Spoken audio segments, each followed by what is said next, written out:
Le sang, c'est la vie.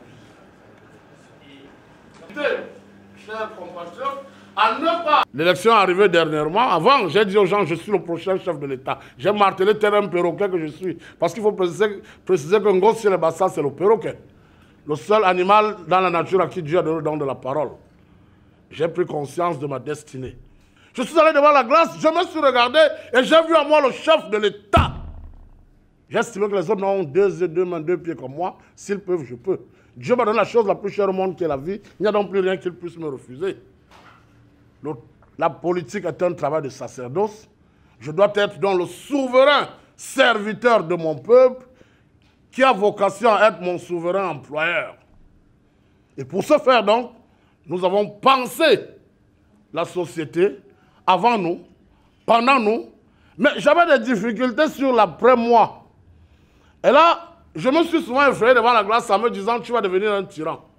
Parce que pour te maintenir, tu es obligé d'être un tyran. Mais pourquoi j'allais être un tyran?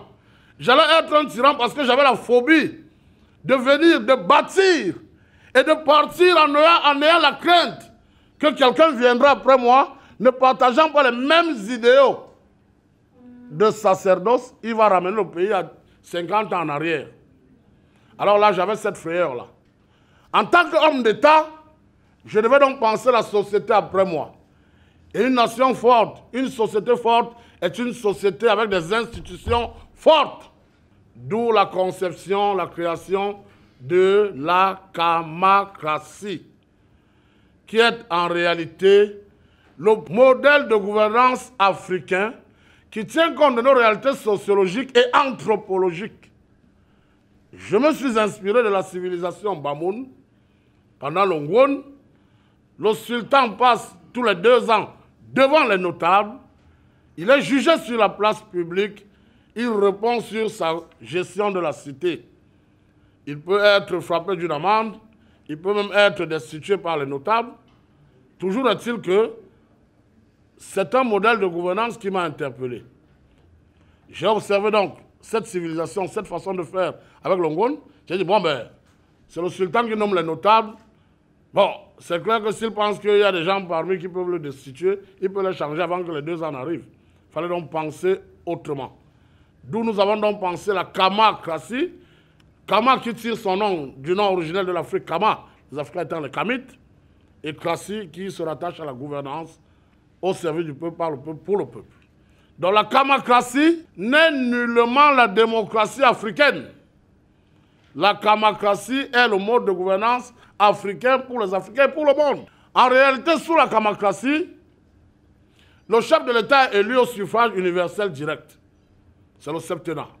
On l'élit pour 7 ans. Alors, une fois qu'il a prêté serment, on a l'assemblée qu'on appelle le Conseil d'État, un conseil souverain, baptisé le TDP. Le TDP sera l'institution au-dessus de toutes les institutions. Il combine le législatif, l'exécutif et le judiciaire. Le TDP est donc coordonné par le Conseil constitutionnel. Une fois que le chef prête serment, les agents du TDP se mettent derrière lui. On le suit à la loupe, sans même qu'il ne sache. On note toutes ses failles de gouvernance. Au bout de 3 ans, le chef arrive devant une assemblée, comme vous êtes là. Il répond de sa gouvernance. Cette assemblée est constituée du Conseil national des traditions. Ça veut dire composé des chefs traditionnels de premier degré. Ils siègent au CNDT, au Conseil national des traditions. Ils sont les membres du TDP. Comme membres du TDP, nous avons 10 députés. Un député représentant chaque région du Cameroun. Et le député qui représente sa région au TDP doit être celui qui a été élu avec le plus grand nombre de suffrages. Au TDP, nous avons la société civile composée des syndicats, des ONG et puis des associations de religieux. Au TDP, nous avons les forces de défense et de sécurité, 3 généraux de l'armée de l'air, 3 généraux de l'armée de terre, 3 généraux de la marine, 3 généraux du corps des sapeurs-pompiers, 4 commissaires divisionnaires, 3 membres des services de force de renseignement. Nous avons 10 ambassadeurs. Les 2 ambassadeurs du Cameroun en fonction dans chaque continent, les 2 ambassadeurs les plus anciens en fonction dans chaque continent. Quand cette assemblée est donc constituée, le chef de l'État répond intuitif personnel. Ça veut dire qu'il n'a pas à être représenté par un avocat, par un ayant droit ou par qui que ce soit. Il répond lui-même. L'Assemblée va donc lui dire, Monsieur le Président de la République, sauf votre respect, votre épouse vient d'arracher le terrain d'un compatriote en Guelmedouga. Dites-nous, expliquez-vous. Votre ministre a détourné les fonds publics, vous l'avez nommé ministre d'État. Expliquez-nous. On a une guerre sur le territoire, vous jouez à l'autruche. Expliquez-nous. Vous avez prêté serment avec 2 voitures, 3 villas. Au bout de 3 ans, vous avez déjà 40 cités, 5 000 milliards en banque. Expliquez-vous. Vous avez violé la femme d'un ministre, le ministre s'est suicidé. Expliquez-vous. Alors vous voyez donc que là, nous arrêtons donc la vassalisation de nos hommes politiques et de nos États. On met un terme à la corruption.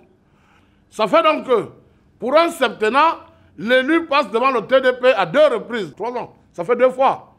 Et quand il n'a donc pas de faute, le mandat n'est pas limité, il peut se représenter tant que faire se peut, aussi longtemps que le peuple adhère à son modèle de gouvernance.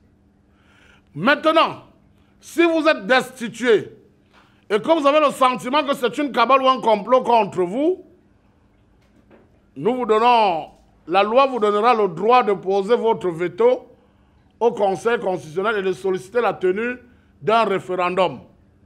Mais là, quand vous le faites, vous ouvrez une boîte de Pandore. Parce que dès lors où vous avez posé votre veto, les preuves qui vous accablent, qui ont conduit à votre condamnation, sont rendues publiques. D'abord,